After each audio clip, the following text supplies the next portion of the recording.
This is doctor Satbir Singh. स्वागत है आपका रॉयल्टी के इस वीडियो लेक्चर में।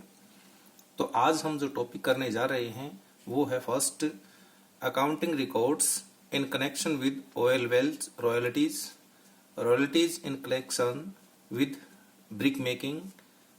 नेक्स्ट है royalties in connection with patents and copyright royalties. तो सबसे पहले हम देखते हैं accounting records in connection with oil well royalties.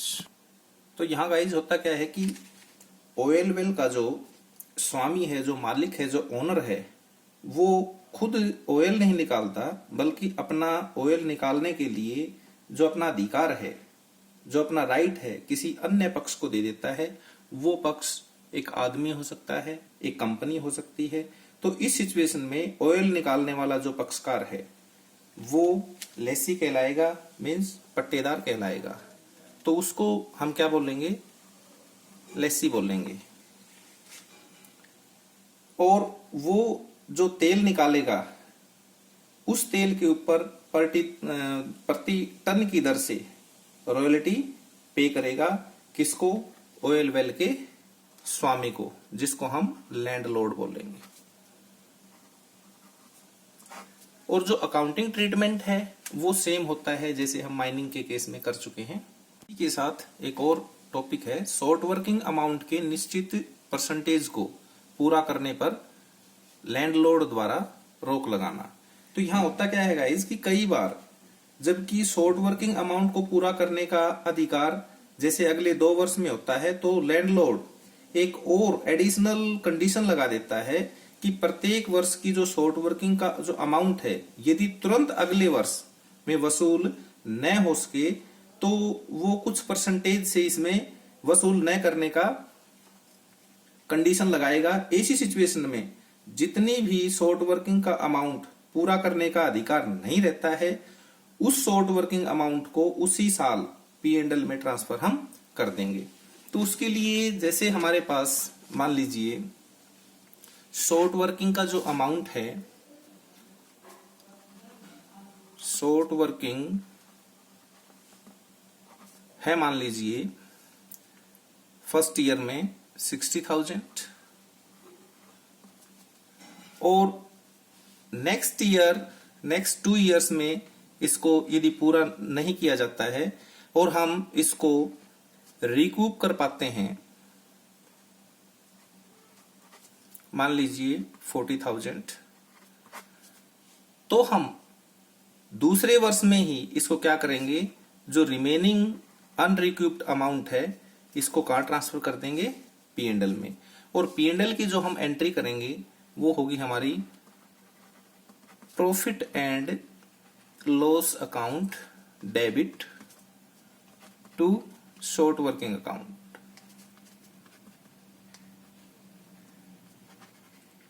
Amount 20,000।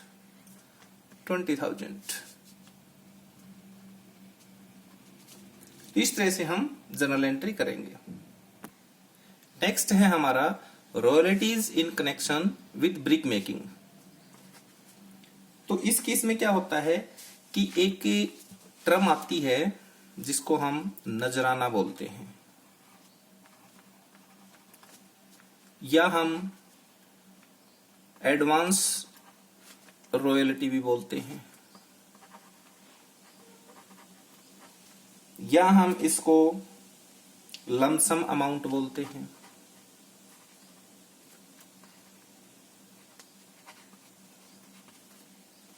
या हम इसको एक और लीज प्रीमियम भी बोल सकते हैं।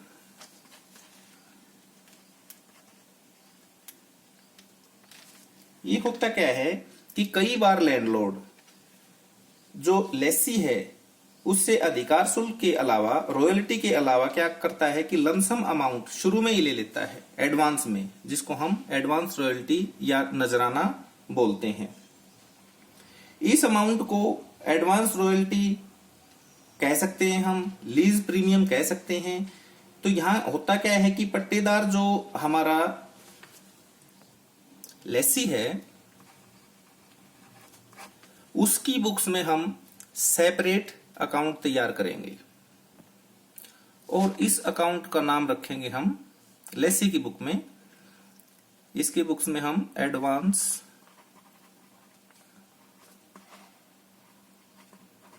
रॉयल्टी या लीज प्रीमियम के नाम से अकाउंट हम तैयार करेंगे, क्योंकि यहां पर लेसी द्वारा लैंडलॉर्ड को एडवांस में पेमेंट की जाती है और इस एडवांस पेमेंट को, जैसे मान लीजिए यहां पर लेसी द्वारा एडवांस पेमेंट की जा रही है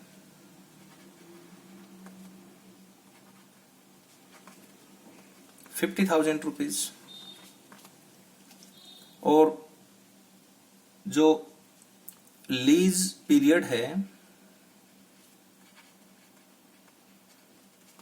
वो है 10 इयर्स।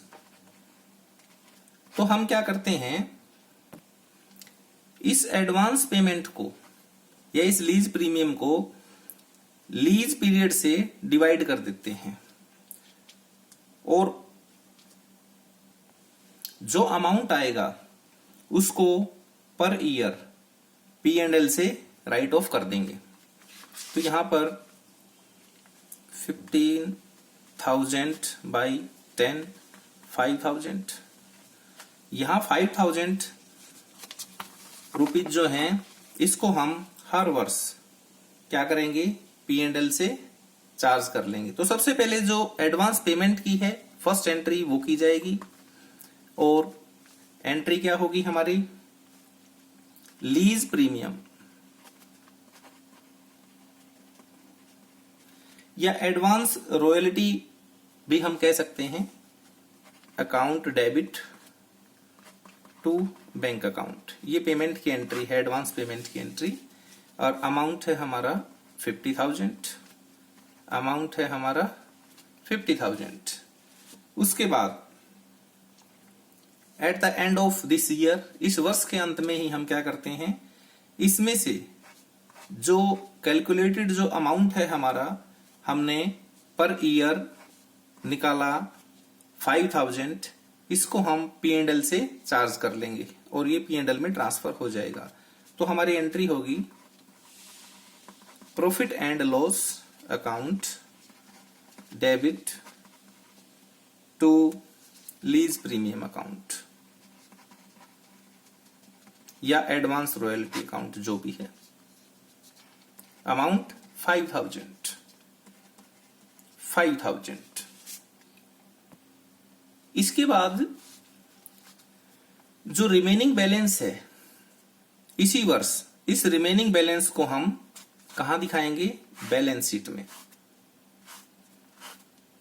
ये हमारी बैलेंस शीट है, एसेट साइड, ये लायबिलिटी साइड है। तो एसेट साइड में हम इसको दिखाएंगे लीज प्रीमियम के नाम से।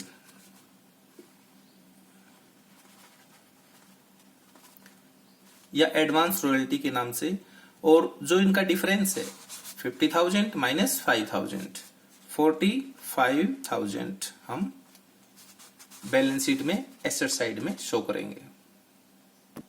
नेक्स्ट है हमारा royalties in connection with patent.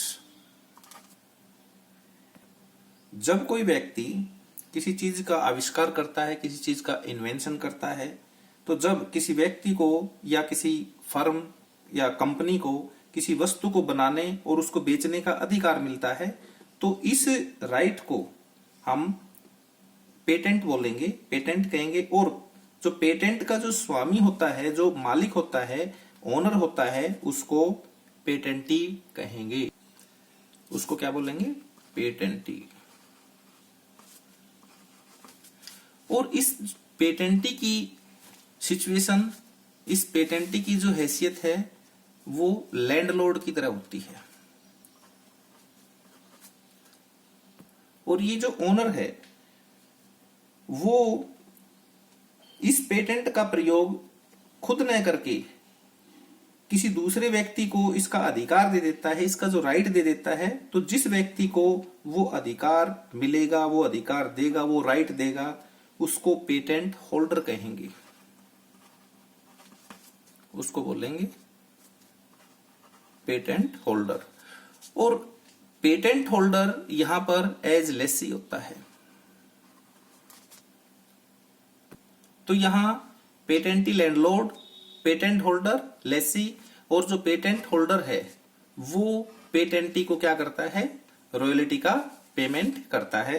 और इनका जो अकाउंटिंग ट्रीटमेंट है वो पहले की तरह जैसे हमने माइनिंग्स में किया था उसी तरह होगा। नेक्स्ट है हमारा कॉपीराइट रॉयल्टीज। तो यहाँ क्या है कि कोई लेखक है, जो राइटर है, उसके द्वारा कोई आर्टिकल या बुक लिखी गई है तो उसका उस पर कॉपीराइट होता है, या हम हिंदी में इसको कर्तव्य स्वाम्य बोलेंगे। और वो जो आर्टिकल या बुक है उसकी परमिशन के बिना पब्लिश नहीं की जा सकती, छापी नहीं जा सकती। तो सामान्यतः होता क्या है कि जो राइटर है इसे छापने का, इसे पब्लिश करने का जो अधिकार है किसी पब्लिशर को दे देता है। ऐसी सिचुएशन में ऑथर को पब्लिशर से जो बुक्स हैं उनकी बिक्री पर एक निश्चित रेट से रॉयल्टी प्राप्त होती है। मीन्स यहां पर जो ऑथर है इसकी सिचुएशन लैंडलॉर्ड की तरह होती है। यहां जो ऑथर होता है वो एज लैंडलॉर्ड होता है, और जो पब्लिशर है वो एज लेसी होता है। और इसमें जो अकाउंटिंग ट्रीटमेंट है वो पहले की तरह ही है, उसमें कोई चेंजिंग नहीं है। तो आज इतना ही, धन्यवाद।